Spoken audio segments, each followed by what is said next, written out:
ഒന്നാം റാങ്ക് ലഭിച്ച ആൾക്ക് പോലും അഡ്വൈസ് കിട്ടിയില്ല എന്ന് പറയുമ്പോൾ ന്യൂസ് തന്നെയാണ്, ന്യൂസ് വാല്യുള്ള കാര്യമാണ്. ഏകദേശം 2000-ഓളം പുതിയ തസ്തികകൾ സൃഷ്ടിക്കാൻ പോകുന്ന സർക്കാർ. നമ്മുടെയൊക്കെ സമയത്താണെങ്കിൽ ഒരു സ്കൂളിൽ നിന്ന് മറ്റൊരു സ്കൂളിലേക്കൊക്കെ നമ്മൾ കൊണ്ടുപോയി ഇരുത്തി നല്ല എണ്ണിക്കുന്ന പരിപാടി ഉണ്ടായിരുന്നു. പിന്നെ എയ്ഡഡ് സ്കൂളിൽ പ്ലേസ്മെന്റ് നേടിയ ആൾക്കാർക്ക് ഒരു വലിയ സന്തോഷ വാർത്തയുണ്ട്.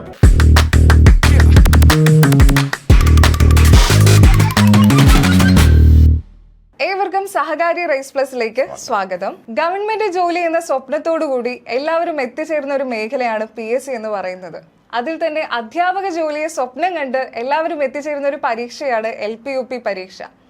ഇപ്പൊ ഏറ്റവും കൂടുതൽ ചർച്ചയായിക്കൊണ്ടിരിക്കുന്ന ഒരു പരീക്ഷ കൂടിയാണ് LP-UP, അല്ലേ സർ? അതെ അതെ, ഉറപ്പായിട്ടും. കാരണം ഒന്നാം റാങ്ക് ലഭിച്ച ആൾക്ക് പോലും അഡ്വൈസ് കിട്ടിയില്ല എന്ന് പറയുമ്പോൾ അത് ശരിക്കും ഒരു ന്യൂസ് തന്നെയാണ്, ന്യൂസ് വാല്യുള്ള കാര്യമാണ്.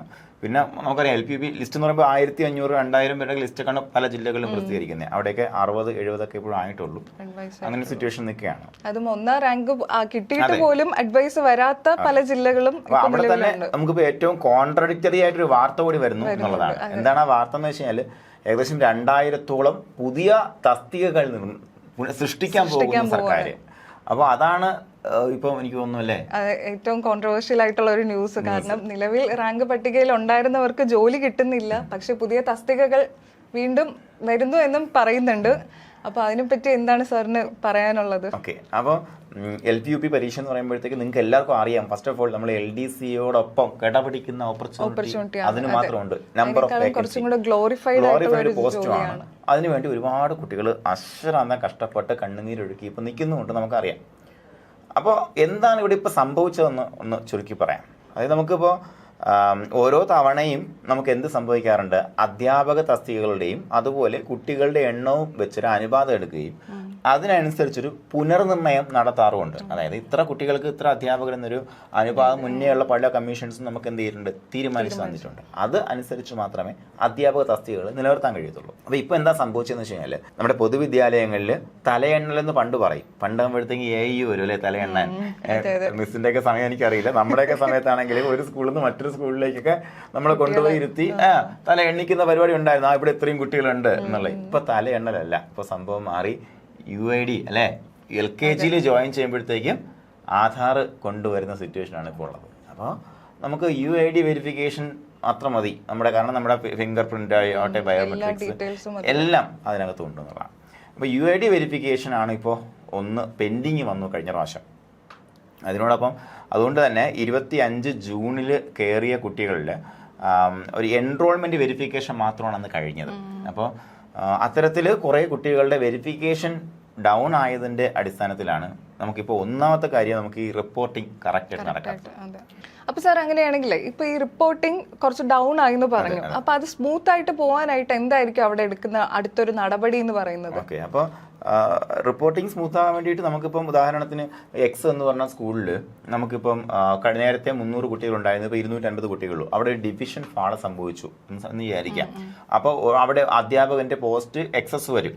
എക്സസ് വരുമ്പോഴത്തേക്കും ഈ ഒരു കണക്ക് ആരുടെ കയ്യിലുണ്ട്, നമ്മുടെ വിദ്യാഭ്യാസ വകുപ്പിന്റെ കയ്യിലുണ്ട്. എന്നാൽ ചില സ്കൂളുകളിൽ എന്തുണ്ടാവും, ഇപ്പോൾ ഏറ്റവും റീസെന്റ് ആയിട്ട് കൂടുതൽ വിദ്യാർത്ഥികൾ ജോയിൻ ചെയ്ത സ്കൂൾ ഉണ്ടായിരിക്കും. അപ്പോൾ അതിന് ആനുപാതികമായിട്ട് അവിടെ എന്ത് ചെയ്യേണ്ടി വരും, റീഡിപ്ലോയ്മെന്റ് നടത്തേണ്ടതായിട്ട് വരും. അതും കൂടെ കഴിഞ്ഞതിന് ശേഷം മാത്രമേ നമ്മുടെ ഈ എക്സാക്ട് റിപ്പോർട്ടിങ് സ്മൂത്ത് ആകുമെന്നാണ് ഇപ്പോൾ അറിയാൻ കഴിയുന്നത്. അപ്പോൾ അതുകൊണ്ട് തന്നെ നിങ്ങൾ ആരും വിഷമിക്കേണ്ട, വേഗം തന്നെ ഈ കാര്യങ്ങൾ, ഈ എന്താ പറയുക, ചുവപ്പ് നാടയിൽ കുടുങ്ങിക്കിടങ്ങുന്ന കാര്യങ്ങളെല്ലാം പെട്ടെന്ന് തന്നെ അവസാനിപ്പിച്ചുകൊണ്ട് നമ്മുടെ വിദ്യാഭ്യാസ വകുപ്പ് മുന്നോട്ട്, അതും PSCയും മുന്നോട്ട് വരുമെന്ന് ഉറച്ച് വിശ്വസിക്കാം. അത് റിപ്പോർട്ടിങ് നമുക്ക് ഉടൻ തന്നെ എല്ലാം റെഡി ആയിട്ട് വരുമെന്ന് പ്രതീക്ഷിക്കാം. അപ്പോൾ നമ്മുടെ ഈ തലയെണ്ണലുമായിട്ട് ബന്ധപ്പെടുത്തി ഒരു കാര്യം കൂട്ടിച്ചേർക്കാനുണ്ട്. ഇപ്പോൾ നിലവിൽ 2025 ജൂലൈ വരെ ഉണ്ടായിരുന്ന എൻറോൾമെന്റ് ID വെച്ചിട്ടാണ് അവരെന്ത് ചെയ്യുന്നുണ്ടായിരുന്നത്, കുട്ടികളെ എണ്ണം നിശ്ചയിച്ചിട്ടുണ്ടായിരുന്നത്.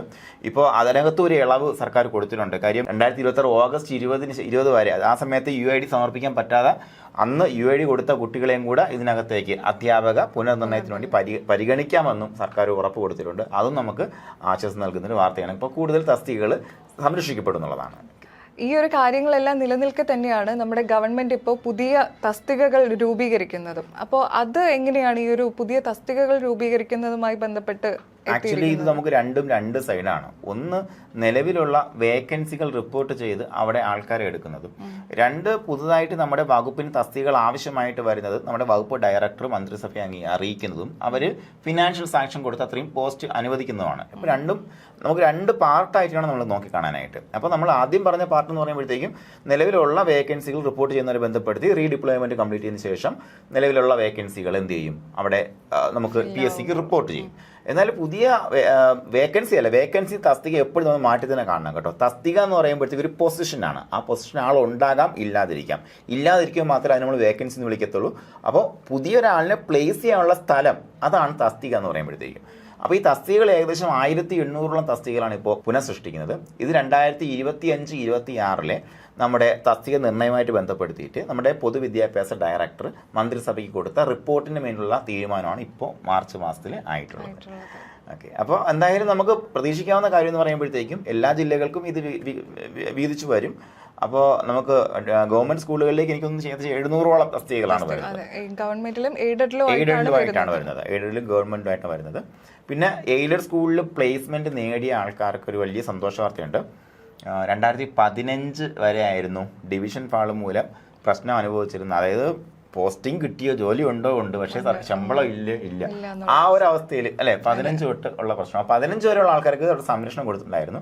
അത് 2022 മാർച്ച് 31 വരെ ഇത്തരത്തിൽ ഡിവിഷൻ ഫാളിന്റെ പ്രശ്നം വന്നിട്ടുള്ള എയ്ഡഡ് സ്കൂളുകളിൽ ജോയിൻ ചെയ്തിട്ടുള്ള അധ്യാപകർക്കും അതിന്റെ സംരക്ഷണം എക്സ്റ്റെൻഡ് ചെയ്തും കൂടെ മന്ത്രിസഭാ യോഗം തീരുമാനമായിട്ടുണ്ടെന്നുള്ളതാണ്. അപ്പോൾ എന്തൊക്കെ പറഞ്ഞാലും നമുക്ക് ഗുണമാണ് അല്ലേ? ഈ ഒരു വാർത്ത എന്തായാലും ഗുണകരമായിട്ടുള്ള വാർത്ത തന്നെയാണ്. അപ്പോൾ നമുക്ക് നിങ്ങൾ അതിന്റെ വ്യത്യാസം എന്താണെന്ന് മനസ്സിലായെന്ന് കരുതുന്നു. കാരണം ഒരുപാട് കുട്ടികൾ വിളിക്കുന്നുണ്ട്. എസ്പെഷ്യലി നമ്മുടെ LPUPയുടെ ബാച്ച് സ്റ്റാർട്ട് ചെയ്യാൻ പോവാണ്. നമ്മുടെ ലോങ് ടേം ബാച്ച് സ്റ്റാർട്ട് ചെയ്യാൻ വേണ്ടി പോവാണ്.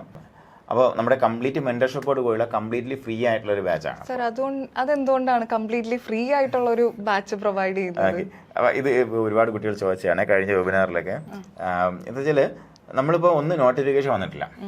നോട്ടിഫിക്കേഷൻ വരാത്ത സമയത്ത് നമുക്ക് സഹകാരി ഒരു പാറ്റേൺ വെച്ച് നോക്കുമ്പോഴത്തേക്ക് നമുക്ക് വളരെ റിയലിസ്റ്റിക് ആയിട്ടുള്ള ടാർഗറ്റ് വെച്ച് കട്ടയ്ക്ക് പഠിക്കാൻ പറ്റുന്ന ആസ്പിരൻസിന് മതി നമുക്ക്. നമ്മുടെ ഡിഗ്രി പ്രിലിംസ് ബാച്ചിലാണെങ്കിൽ അങ്ങനെയുള്ള കുട്ടി മാത്രമേ നമ്മൾ അഡ്മിറ്റ് ചെയ്തിട്ടുള്ളൂ. അപ്പൊ അങ്ങനെയുള്ളവർ മതി. അപ്പൊ നോട്ടിഫിക്കേഷൻ വന്നാൽ കുഴപ്പമില്ല, നമുക്ക് അവരൊക്കെ ഒരു ചൂട് കാണും. നോട്ടിഫിക്കേഷന് മുന്നോടിയായിട്ട് നിൽക്കുന്ന കുട്ടികൾ കൊണ്ട് ഫീസ് അടച്ചിട്ട് തിരിഞ്ഞു പറഞ്ഞ് ആദ്യം ഒരു ചൂട് കാണും, പിന്നീട് അവർ അതങ്ങ് വിട്ട് അങ്ങ് പോകും. അങ്ങനെയുള്ളവരെ നമുക്ക് വേണ്ട എന്നുള്ളതാണ് സത്യം. അപ്പൊ അതുകൊണ്ട് ഒരു മാസം നിങ്ങൾ നന്നായിട്ട് പഠിക്കാം.